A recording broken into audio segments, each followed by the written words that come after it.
Hey educators, welcome back to Educators Empowering Educators, where we turn everyday classrooms into powerful spaces for every learner.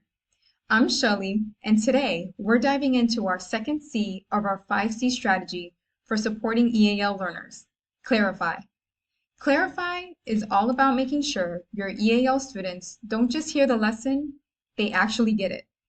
That means cutting through the fog with targeted vocabulary instruction and smart peer supports, so every student has a clear path into the learning. Because let's be real, if your students are spending the first 10 minutes of class wondering what analyze or humid means, they're not analyzing anything. So grab your coffee and your lesson plans and let's jump right in. Here's the thing, when it comes to vocabulary, EAL students aren't just learning new words. They're learning the words and the concept at the same time. It's like trying to assemble IKEA furniture while reading the instructions in a language you don't speak. That's where intentional pre-teaching comes in. Not that I'm going to list 20 terms and hope for the best kind of approach, but choosing just the right words that give your students an anchor in the lesson. And the best way to choose those words? Know the difference between Tier 2 and Tier 3 vocabulary. Understanding these tiers is key because Tier 2 words are the ones that travel across subjects and grade levels, while Tier 3 words help students unlock specific topics. When you teach both intentionally, you're not just helping them get through today's lesson. You're building language tools they'll use for years. So let's take a closer look at the difference between Tier 2 and Tier 3 words. Tier 2 words are high-utility academic words that appear across multiple subjects. Words like analyze, compare, and predict. Tier 3 words are domain-specific words tied to a particular subject, like photosynthesis in science or decimal in math. When I coach teachers, I emphasize that Tier 2 words are important because they show up across many subjects and help students participate in a wide range of conversations. Tier 3 words are equally important because they give students the precise language they need to understand and discuss a specific topic confidently. Now let me share how Ms. Thompson used this in her EAL classroom to set her EAL students up for success. Ms. Thompson is a 4th grade teacher. She's about to start a unit on weather. Instead of charging straight into weather patterns, she spent 10 minutes pre-teaching 3 key words: forecast, humid, and climate. She brought in images from the local weather report to give students a visual connection. She also used gestures. Her humid hair demonstration got a good laugh.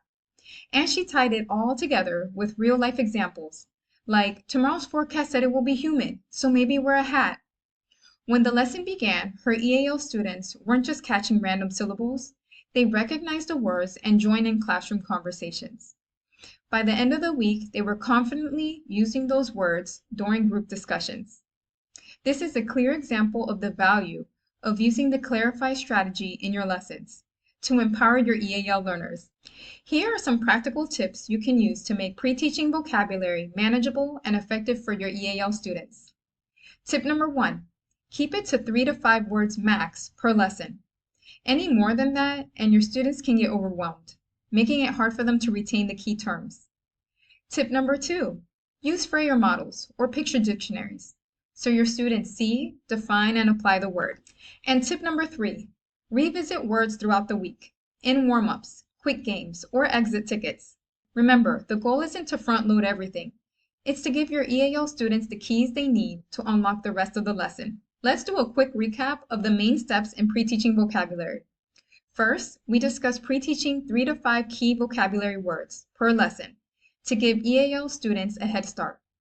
Next, we explored the difference between Tier 2 and Tier 3 words, and how Tier 2 supports learning across subjects, while Tier 3 gives precise topic-specific language. Now, let's take a look at another Clarify strategy, buddy pairing.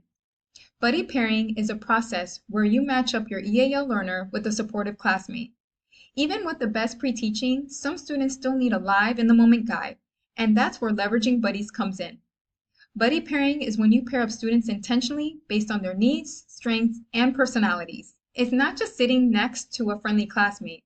It's about creating a supportive partnership that helps EAL learners access the lesson and practice language in real time. By setting up these thoughtful partnerships, you're giving students a built-in support system. So why does this work so well? Let's break it down. First, buddies help by explaining directions in simpler English, so it doesn't feel like extra help. Next, they give EAL students more time to think before answering.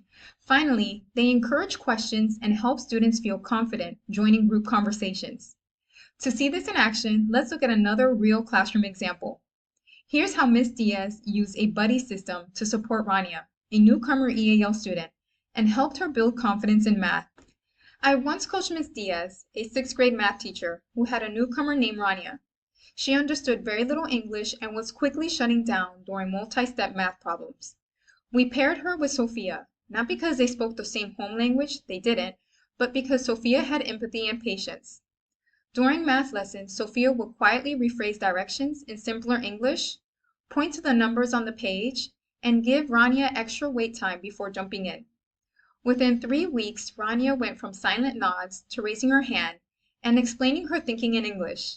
And yes, Miss Diaz was so happy that she may have done a little hallway victory dance.